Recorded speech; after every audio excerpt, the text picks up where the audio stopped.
The old Buick coughed its last wheeze just as the first fat drops of rain began to splatter against the windshield. Mark swore under his breath, the GPS on his phone stubbornly displaying no signal. He'd been driving for hours, chasing a rumor, a whispered legend about a forgotten bypass road that supposedly cut miles off the interstate. Instead, he'd found himself on a winding, gravel track, hemmed in by ancient, towering pines. He squinted through the gloom. A faint light, a beacon in the encroaching twilight, flickered through the trees. Hope surged. It looked like an old, two-story house, a silhouette against the bruised purple sky. As he got closer, he saw a faded sign, barely legible, "The Whispering Pines Inn." The porch sagged, its paint peeling like sunburnt skin. Windows, dark and vacant, stared out like empty eyes. A sense of unease pricked at him, but the alternative was a night spent in a dead car on a deserted road. He grabbed his duffel bag and headed for the front door, the rain now a steady drumbeat on the dilapidated roof. The door creaked open with a groan that seemed to echo through the entire house.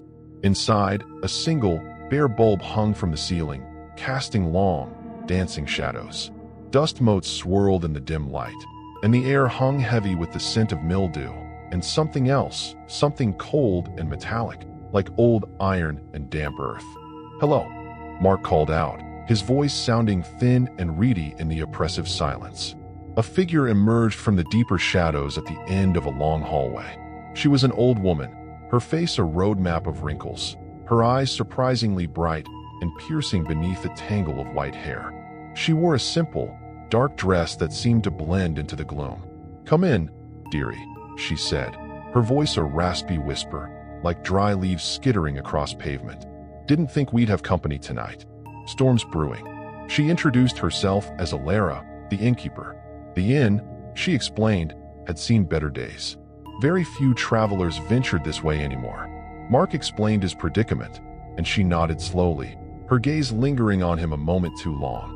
"We have one room left," she said, her voice dropping almost to an inaudible murmur. "The front room. It's usually quiet."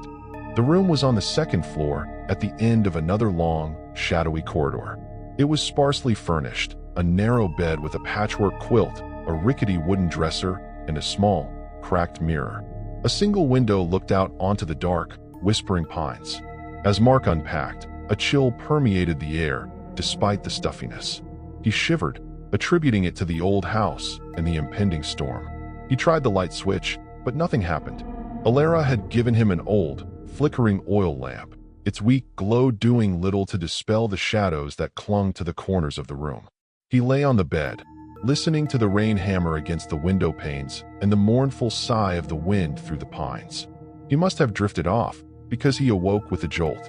The air was colder now, significantly so, and the whispering, it wasn't the wind. It was coming from inside the room. Faint, ethereal, like multiple voices speaking at once, just beyond the edge of audibility. He sat up, his heart thudding against his ribs. The lamp cast wavering shadows, making the room seem to shift and breathe.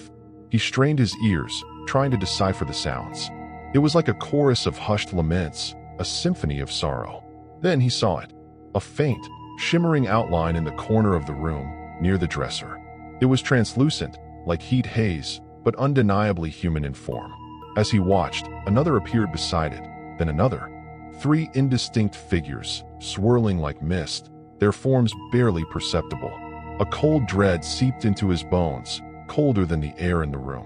He scrambled off the bed, his mind racing. This wasn't just an old, creaky house. This was something else entirely. He stumbled towards the door, fumbling for the knob. It was stuck. He pulled harder, his breath catching in his throat. The whispering grew louder, closer. He could almost make out words now, fragmented and distorted. Lost, afraid, never leave. He pressed his ear to the door, listening intently. A faint, almost imperceptible sound, like bare feet shuffling, seemed to be coming from the hallway. He pulled again, desperate, and this time, with a sudden, splintering crack, the door swung open. The hallway was pitch black. The single bulb downstairs was out. He could feel an oppressive presence, a tangible coldness that made the hairs on his arms stand on end. He knew, instinctively, that he wasn't alone out there. He heard a low, guttural moan, seemingly from the shadows at the far end of the hall. He didn't wait. He ran, blindly, down the stairs, his feet pounding on the creaking wooden steps. He burst into the main hall downstairs. It was darker than before, the only light coming from the window, revealing the continued deluge outside. He could barely make out the outline of the front door. As he reached it, he heard a sound that froze him in place. A soft, chilling giggle coming from directly behind him. He spun around. Alara stood there, her face illuminated by a sudden flash of lightning that lit up the entire room. Her eyes, which had seemed so piercing before, were now completely black, devoid of pupils. A cruel smile stretched across her lips, revealing teeth that seemed too long, too sharp. "Leaving so soon, dearie," she rasped, her voice no longer a whisper, but a harsh, grating sound that vibrated through the very floorboards. "But you've only just arrived." Behind her, in the deeper shadows of the hall, he saw them. Dozens of shimmering, spectral forms, like the ones in his room, but far more numerous. They drifted and swayed, their hushed whispers filling the air, growing louder, coalescing into a mournful wail. "They like new company," Alara continued, taking a slow, deliberate step towards him. "So lonely here, you see. So many years waiting." Mark stumbled backward, his hand fumbling for the doorknob. His fingers closed around it, cold and metallic. He twisted, and with a desperate shove, the door burst open. He didn't look back. He sprinted into the torrential rain, the cold water a shock to his system. He didn't care about his car, his duffel bag, or anything else. The whispers, the wails, the horrifying image of Alara's blackened eyes spurred him on. He ran until his lungs burned, until his legs ached, until the old inn was a distant, dark blotch swallowed by the storm. He kept running, through the mud and the driving rain, until he finally saw the faint gleam of headlights in the distance, a sign of the main road, of civilization. He flagged down the first car he saw, a bewildered truck driver who reluctantly gave him a ride to the nearest town. Mark never explained what he had seen, what he had felt. How could he? Who would believe him? Years passed. Mark tried to forget the Whispering Pines Inn, to dismiss it as a nightmare brought on by exhaustion and a vivid imagination. But sometimes, late at night, when the wind howled outside his window, he still heard it. That faint, ethereal chorus of whispers, a reminder of the lost souls who were still waiting, trapped forever in that decaying house, beckoning unsuspecting travelers to join their eternal vigil.